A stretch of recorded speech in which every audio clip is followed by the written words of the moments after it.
होती कहिबी କହିଲ। ଠେକୁଆ ଆଉ କ'ଣ? କଇଁଛ। ଠେକୁଆ ହେଉଛି କଇଁଛ।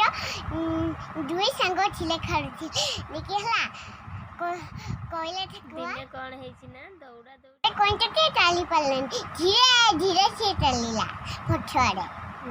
ସେ ପଛରେ ହେଲା କଇଁଛ ଧୀରେ ଧୀରେ। କୁହ ଆଉ ଥରେ। ଗୋଟିଏ ଜଙ୍ଗଲରେ ଠେକୁଆ ହେଉଛି କଇଁଛଟିଏ ଥିଲେ। ସେମାନେ ଦି ଜଣ ସାଙ୍ଗ ହେଇକି ରହୁଥିଲେ। ଦେଖି ହେଲା ଠେକୁଆ କହିଲା ଚାଲ ଚାଲ ଚାଲ ସାଙ୍ଗ ଆମେ ଦୌଡ଼ା ଦୌଡ଼ି ଖେଳ କରିବା।